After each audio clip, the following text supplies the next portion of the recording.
سب سے پہلے تو حفیظ صاحب ایک سینئر کارکن ضرور ہیں جو لینگویج نارملی ان کی ہر پریس کانفرنس کے اندر خان صاحب کو جس طریقے سے وہ سلیکٹڈ کہتے ہیں، جس طریقے سے ہماری گورنمنٹ کے اوپر وہ سلیکٹڈ کے الزامات لگاتے ہیں، اور آج تو جو 2 دن پہلے ان کی جو پریس کانفرنس تھی اس پہ تو حد ہی کر دی۔ انہوں نے کہا کہ 1 نومبر کو فوج کے ذریعے لا کے پی ایم صاحب کو گلگت میں لایا گیا اور ایک جعلی صوبے کا بھی ڈرامہ رچایا گیا۔ حفیظ صاحب آپ شاید بھول گئے ہیں، پاکستان میں ایک ہی سیاسی آدمی ہے جس نے ایک جرنل کو اپنا سیاسی باپ مانا۔ پاکستان میں ایک ہی، وہ کون ہے آپ زیادہ مجھ سے واقف ہیں، آپ اس کی تقلید پہ آپ کھڑے ہو کے آج ہمیں سلیکٹڈ کہتے ہیں۔ آپ اپنا گریبان پہلے چاک کریں، آپ ذرا ان ویڈیوز کو، ان تقاریر کو آپ نکالیں، وہ ذرا سپیچ سن لیں جو ارلی 90s میں ہوا کرتی تھی کہ فلاں میرا سیاسی باپ ہے۔ میں اگر غلط کہتا ہوں تو میرے سینئر منسٹر صاحب بیٹے مجھے روک سکتے ہیں، مجھے ٹوک سکتے ہیں۔ تو آپ کیا لوگوں کو سلیکٹڈ کا الزام لگائیں گے؟ آپ کیا لوگوں کو تبلیغ کریں گے سیاست کا؟ دوسرا میں اتنا کہوں گا، یہ ان کی یہ بوخلاہٹ کی وہ ایکسٹریم لیول ہے، ایکسٹریم لیول۔ فتح اللہ صاحب جنہوں نے ان کی پوزیشن 3rd نمبر پہ ڈال دی، عوام کے اندر بیٹھ کے لوگوں کا دل جیت کے، ان کے اندر جو اکڑ تھی، جو تکبر تھی، وہ 15 نومبر کو 4 یا 5 ہزار ووٹ لے کے ان کے سامنے ان کی کریڈیبلٹی، 5 سال کا ٹینیور جو جھوٹ بول کے انہوں نے گزارا، جو لوگوں کو دھوکہ دیا، انہی لوگوں نے اپنے انگوٹھے کے ذریعے فتح اللہ صاحب کو چوز کیا، ان کو ریجیکٹ کیا۔ نہ صرف ریجیکٹ کیا، 3rd نمبر کی پارٹی بن گئی وہ اس گلگت سٹی کے اندر۔ تو ہمیں کوئی ڈکٹیشن کی ضرورت نہیں ہے۔ اچھا، دوسرا موصوف جس سٹائل سے بات کرتے ہیں، لگتا یہ ہے وہ اس گلگت بلتستان کے قائد اعظم بنے ہوئے، ان کے علاوہ کسی کو سیاست نہیں آتی۔ ہم آپ سے زیادہ پڑھے لکھے ہیں، ہم آپ سے پرانے سیاسی کارکن ہیں، چونکہ اب جب ڈیبیٹ سٹارٹ ہوتی ہے تو بات کھل کے کرنا چاہیے۔ آپ تو 2004 میں نون لیگ میں آئے تھے، آپ تو جے یو آئی کے کارکن تھے، آپ تو جے یو آئی کے کارکن تھے، آپ تو پی ایم ایل این میں 2004 میں آپ آئے موصوف۔ ہم تو 1992 سے اس پارٹی میں رہے، ہمیں ٹاپ ٹو باٹم سب کچھ پتہ ہے، اور ہمیں یہ بھی پتہ ہے کہ آپ کے پاس ڈگری کون سی ہے، وہ اصلی ہے یا نقلی ہے وہ بھی مجھے پتہ ہے۔ تو ہمیں اس طرح کی پریس کانفرنس کر کے گلگت بلتستان کے عوام کو نہ آپ بیوقوف بنا سکتے، نہ یہ قوم بیوقوف ہے۔ اگر یہ قوم بیوقوف ہوتی تو آپ کے بڑے بڑے دعوے اور بڑے بڑے آپ کے ایجنڈا جو آپ پچھلے 5 سال سے ریپیٹ کرتے رہے، آپ کو تو 25,000 ووٹ ملنا چاہیے حلقے کا، آپ تو 5,000 مشکل سے ووٹ لے سکیں۔ تو یہ چیزیں آپ اپنے پاس رکھیں۔ آپ کم سے کم اپنی جو سیاسی زبان ہے حفیظ الرحمان صاحب، آپ اس کو پارلیمانی زبان کے طور پہ استعمال کریں۔ ایک ملک کے وزیر اعظم کو آپ جس تضحیق کے ساتھ ان کا نام لیتے ہیں، اور جس تضحیق کے ساتھ آپ ایک الیکٹڈ گورنمنٹ گلگت بلتستان کی حکومت کو جس طریقے سے آپ لوگوں کو گمراہ کرنے کی کوشش کرتے ہیں کہ یہ سلیکٹڈ ہے، تو یہ سب کچھ ڈرامہ آپ کا ختم ہو چکا ہے۔ آپ آرام سے 5 سال نیند کی گولیاں کھائیں، نسوار کھائیں، آپ سکون کریں۔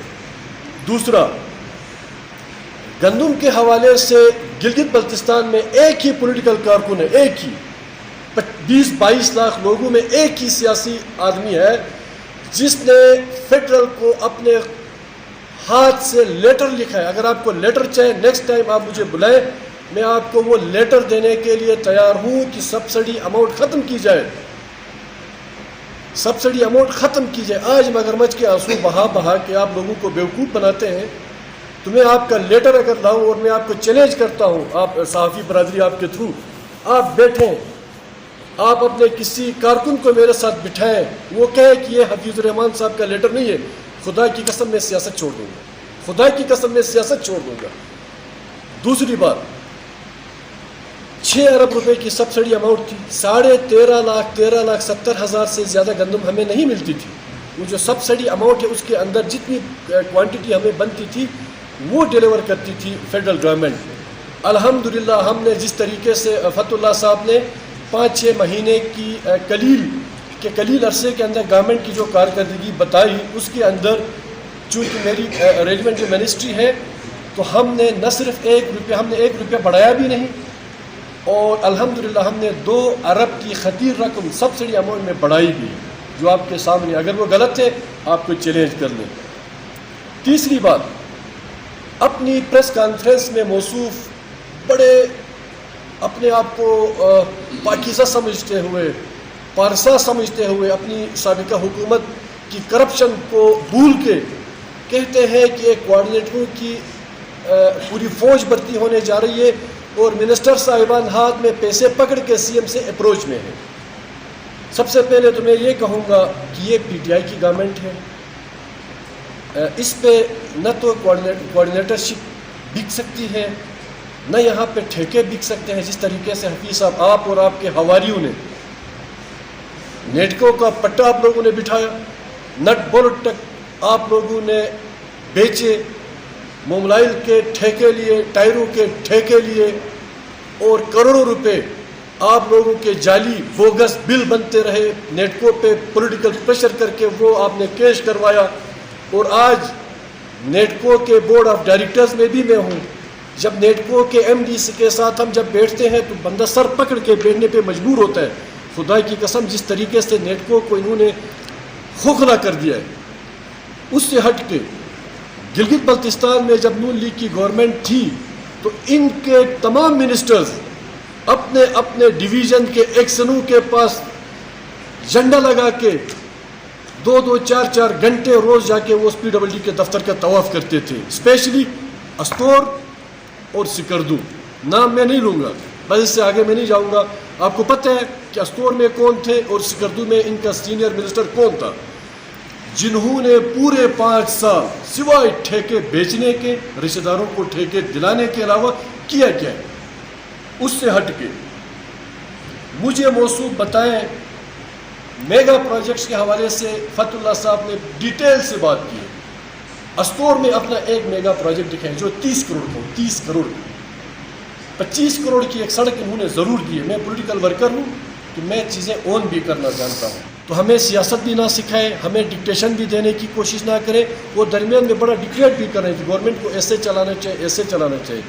بھائی جو ہمارا ٹیم کپتان ہے الحمدللہ وہ کہیں اور سے پڑھا لکھا نہیں، وہ لندن کا پڑھا لکھا آدمی، تو اس لیے ہمیں شاید ڈکٹیشن کی ضرورت نہیں ہے۔ آپ ان کو ڈکٹیشن دیں جو کرپشن میں ملوث رہے، جن کو ٹھیکے چاہیے تھے، جن کو گندم بیچنی تھی، جن کو نیٹ کو بیچ کے کھانا تھا، آپ ان کے آپ وکیل بنے۔ ہماری گورنمنٹ کے نا آپ وکیل ہیں، آپ ڈٹ کے اپوزیشن کریں، اور 5 سال اپوزیشن میں آپ نے رہنا ہے انشاءاللہ۔ آپ کا یہ خواب پورا نہیں ہوگا جس طریقے سے آپ لوگوں کو گمراہ کرنے کی کوشش کرتے ہیں۔ تیسری ایک بات، جو میگا پروجیکٹس، جو پی ایس ڈی پی کے پروجیکٹس موصوف کہتے ہیں کہ ہم نے اس کی فنڈیشن رکھی، یہ ہمارے پرانے پروجیکٹس پہ آج یہ تختیاں لگاتے ہیں، آج فلاں کرتے ہیں، اس موصوف سے آپ پوچھیں حفیظ الرحمان صاحب سے، انہوں نے تو 4 ڈسٹرکٹ بھی اعلان کیے تھے، انہوں نے تو دارالتنگیر کو کے لیے ایس پی ڈی سی صاحبان کو بھی انہوں نے یہاں سے موو کیا ہوا تھا۔ کہاں ہے وہ ڈسٹرکٹ؟ کیوں لوگوں کو بیوقوف بناتے ہیں؟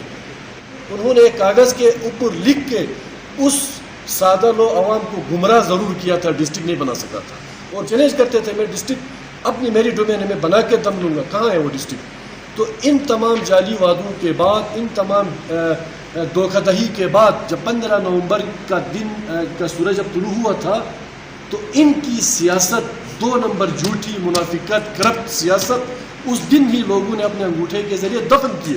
اب ان کو ملنا کچھ بھی نہیں ہے۔ L G N R D کا بجٹ 35 کروڑ ہے سر، 35 کروڑ ہے۔ میں یہ تمہیں بہت بڑے دعوے کے ساتھ آپ دوستوں سے، آپ اگر اپنے پیشے کے ساتھ زیادتی کریں گے، اگر یہ میرا چیلنج آپ پرنٹ کر لیں اخباروں میں، 2020 میں ہمارا الیکشن ہوا ہے، 2019 سے 2020 جون مالی ایئر، اس پہ 35 کروڑ ظاہر انہوں نے کہیں نہ کہیں ڈیلیور تو کیا ہوگا۔ وہ ذرا 35 کروڑ کے بدلے 5 کروڑ کی یہ اسکیمیں ہمیں دکھائے آن گراؤنڈ میچور کہ یہ ہم نے کام کروائے اور یہ ہم نے 5 کروڑ خرچ کیا۔ پورے 5 سال L G and R D کا بجٹ جو بالکل بھی دیہی علاقوں کے غریب لوگوں کا حق ہے، جنہوں نے کوئی نلکا لگانا، کوئی نالی بنوانی، کوئی فٹ پاتھ بنوانا، یا مطلب کوئی چھوٹے موٹے کام، ایک